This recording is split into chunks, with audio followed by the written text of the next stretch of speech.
World happiness report 2025 ఇప్పుడే release అయింది. 147 దేశాలకు కాను భారత్ ర్యాంక్ ఎంతో తెలుసా? 118. అంటే మనం అస్సలు హ్యాపీగా లేమంట. అసలు ఈ హ్యాపీనెస్ ఎలా కొలుస్తారు? ఈ విషయం పక్కన పెడితే అసలు ఈ రిపోర్ట్ ఎవరిస్తారో ఒకసారి చూద్దాం. ఇది UN sustainable development solutions network along with wellbeing research centre Oxford university. అంటే యుఎన్ వాళ్ళ సస్టైనబుల్ డెవలప్మెంట్ సొల్యూషన్స్ నెట్వర్క్ వాళ్ళతో పాటు ఆక్స్ఫర్డ్ యూనివర్సిటీ వాళ్ళ వెల్బీయింగ్ రీసెర్చ్ సెంటర్ వీళ్ళు ఇస్తారనమాట.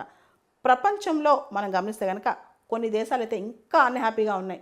ఎంత అన్హ్యాపీగా ఉన్నాయంటే ఉక్రెయిన్ కానీ, మొజాంబిక్ కానీ, ఇరాన్ కానీ, Pakistan, Iraq, Palestine, democratic republic of Congo, Uganda, Gambia, Venezuela, ఈ దేశాలు అయితే చాలా అన్హ్యాపీగా ఉన్నాయంట. చాలా బాధాకరంగా కూడా ఉన్నాయంట. అయితే ప్రపంచవ్యాప్తంగా హ్యాపీయెస్ట్ దేశాలు ఎక్కడున్నాయి, ఎక్కడికి వెళ్తే హ్యాపీగా ఉండొచ్చు?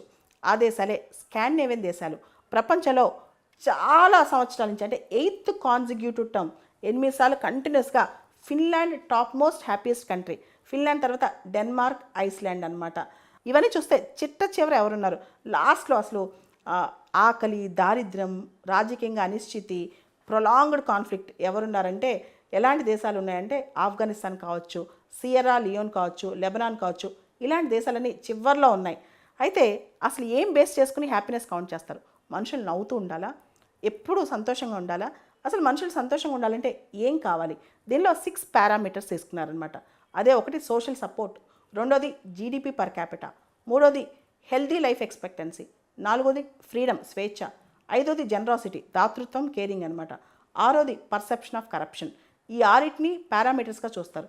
అంటే సమాజం స్థితిగతులు ఎలా ఉన్నాయి, పర్ క్యాపిటా తలసరి జీడిపి ఎంత ఉంది, లైఫ్ ఎక్స్పెక్టెన్సీ అంటే జీవన ప్రమాణాలు ఎంతకాలం జీవిస్తున్నారు, ఆయుర్దాయం ఎంత ఉంది, అది కూడా హెల్దీగా ఆరోగ్యకరంగా, తర్వాత ఫ్రీడమ్ స్వేచ్ఛ, జనరాసిటీ దాతృత్వం ఎలా ఉంది, అవినీతిపై పర్సెప్షన్ ఎలా ఉంది, పర్సెప్షన్ ఆఫ్ కరప్షన్, ఇవన్నీ చూస్తారనమాట. అయితే ఇండియా సోషల్ సపోర్ట్లో ఇండియా బాగానే ఉందంట, కానీ ఫ్రీడమ్స్ లేకపోవడము, అవినీతి ఎక్కువ ఉండటము, ఇవన్నీ భారతదేశంలో ప్రాబ్లమ్స్ అనమాట.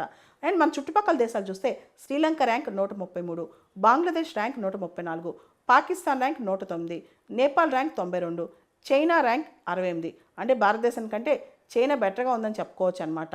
సో ఇవన్నీ చూస్తే ఇంకా అమెరికాలో అంట ఈ మధ్య బాగా లోన్లీనెస్ ఫీల్ అవుతున్నారంట. సోషల్ సపోర్ట్ చాలా తక్కువ ఉంది. ఈటింగ్ మీల్స్ ఎలోన్ అంటాం, అంటే ఒంటరితనం బాగా పెరిగిపోతుంది అనమాట. దాంతోపాటు సూసైడ్స్ కానీ, డ్రగ్స్ కానీ, ఇవన్నీ అమెరికాలో పెరిగిపోతున్నాయంట. దానివల్ల అమెరికాలో అంత హ్యాపీగా ఉండట్లేదు, కాస్త హ్యాపీనెస్ తగ్గింది అని. గొప్ప రచయిత షేక్స్పియర్ ఒక మాట అంటారు, మెర్సీ దయ అనేది బ్లెస్సింగ్ అని.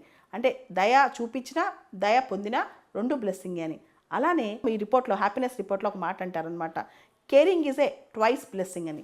అంటే కేరింగ్ కనుక మనం చూపించగలిగితే ఇచ్చిన వాళ్ళకి పొందిన వాళ్ళకి అందరికీ హ్యాపీనెస్ అని చెప్పి. సో ఆ కేరింగ్ కోసం చాలా సమాజాలు ఇబ్బంది పడుతున్నాయి అంటే కేరింగ్ లేక. ఇక్కడ టాప్ 25 హ్యాపీయెస్ట్ కంట్రీస్ 2025 ప్రకారం Finland number 1, number 2 Denmark, number 3 Iceland, number 4 Sweden, number 5 Netherlands, number 6 Costa Rica. మిగతా లిస్ట్ మీరు ఇక్కడ చూడొచ్చు. ఓవరాల్గా మనం చూస్తే నార్డిక్ దేశాల్లో వెల్ఫేర్ ప్రొవిజన్స్ కావచ్చు, పేరెంటల్ లీవ్ కావచ్చు, అన్ఎంప్లాయ్మెంట్ సపోర్ట్ కావచ్చు, హెల్త్ కేర్ కావచ్చు, అండ్ ప్రజల యొక్క కరప్షన్ లెస్ సొసైటీ కావచ్చు, వీటన్నిటి వల్ల నార్డిక్ దేశాల్లో హ్యాపీనెస్ అనేది చాలా ఎక్కువ ఉందన్నమాట.